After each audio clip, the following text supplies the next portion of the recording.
We now turn to Overton Park, where the iconic Shell is celebrating its 90th year of live performances for people all across Memphis and the Mid-South and the world for that matter.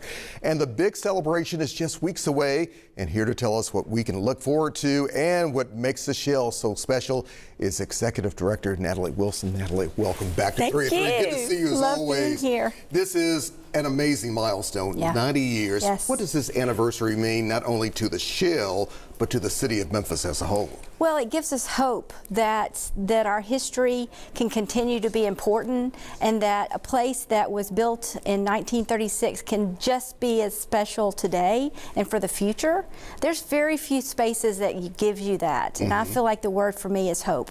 It's a space that's for everyone, a space that everyone feels an importance to, something that people have a memory about that's personal, and that's something that we can celebrate as Memphians. It really does hit close to home for so many of us who have called Memphis home for so many years. And I know when we think about music history, we often think about Sun Studio, Beale Street, Stax, Royal Studios, just to name a few. But the Shell plays a very important role with all that as well. I think that the Shell's been the epicenter of all of that. Here's this space that was built right in the center of the urban core in Overton Park that so many of, you talk about Stax, you talk about Sun, you talk about the incredible Beale Street musicians. They have many times got their start or their ability to launch from the stage at the Overton Park Shell. It was this opportunity to give worldwide music and fans across the world to see these artists, and then it's like we see them soar when they leave us. It's amazing. Artists soaring just like a very young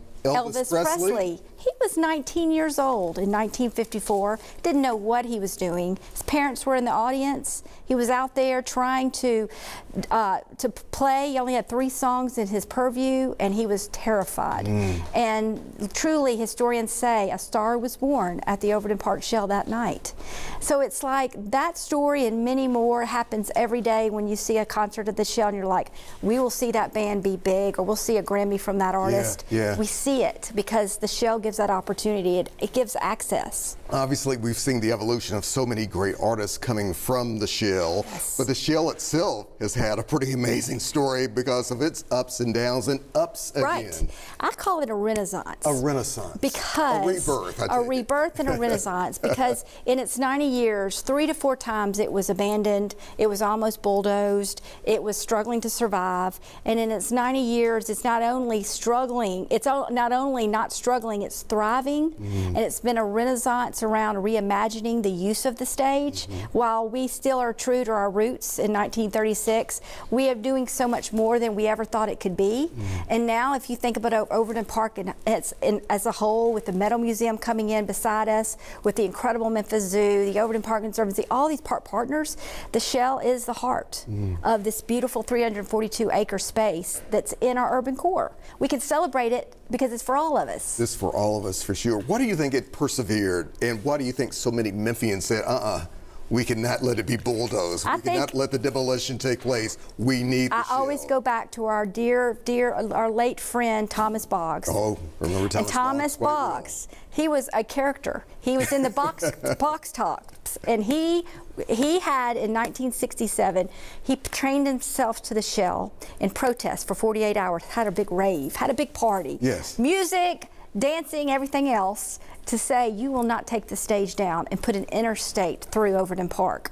He saw a vision that this space was too important to us. He's not here today to see this 90 years, but the memory of his advocacy and so many others who saved us is still with us, and we'll celebrate him September 10th through the 13th. Let's talk about that celebration, because it is going to be pretty amazing. The lineup, Natalie, that you have put together, and you and the rest of your staff, is pretty mind-blowing, to say the least. Some of the folks coming through, do some name dropping, if you would. The iconic Booker T kicking us off September 10th. His history with the Shell is many, many years of different times and different bands. From before he received his Grammy, you know, just his early roots of music. And he will kick us off on September 10th. That's a Thursday night. Then September 11th is going to be a great birthday celebration at noon. Take your lunch break at the Shell with the Memphis Memphis Youth Symphony, who is also celebrating 70 years as an iconic arts organization. From the stage, we'll have food trucks and birthday cakes and celebrate. Then the 12th, which is Saturday night, we're doing something called Sounds of the Shell, which we are absolutely celebrating 9 decades of Shell music. So we're taking from the early operetta and the theater years of the Memphis Open Air Theater, which is what the Shell was called in 1936, through the symphony years, through the big band years, through the years of the just iconic concerts like the Allman Brothers and Black Sabbath, to the years when we were Save Our Shell, when we were trying to save it in the 80s. Remember those days quite well, yes. And then we became a the Levitt Shell, and the heirs of the Levitt Foundation coming into Memphis and helping to save us. We were Levitt years, and then the rebirth years of coming back to our Overton Park Shell name in 2022. It's the new chapter. So 9 decades we will celebrate on that Saturday night. Natalie, if the walls of the Shell could talk, what story do you think it would want to say right here and now, 90 years later? I always say, what would Elvis think and what would Elvis do? You know, so many artists would say it's hallowed ground.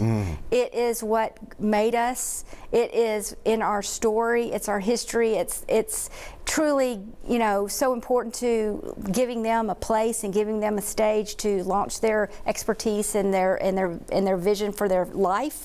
I think even people sitting on the lawn say, "That's as well my family. It's our livable tradition. It's what's the best thing about our life as a family. We come to the Shell." So for me, it is celebrating everything that's right about the city of Memphis. The things that we want to be negative about, the Shell celebrates what's good, and I think it's a story for all of us. And I say I'm being the executive director on its 90 years. What a gift to me to be able to be a part with families, thousands that will come. That we will all have a different story, but we'll have that tradition of it's important. And what a gift to us that we can be a part of the Shell's celebration. Yes, absolutely. Natalie, good to see you as always. Thank you. Thanks for having me. We'll do this again. Yes. All right.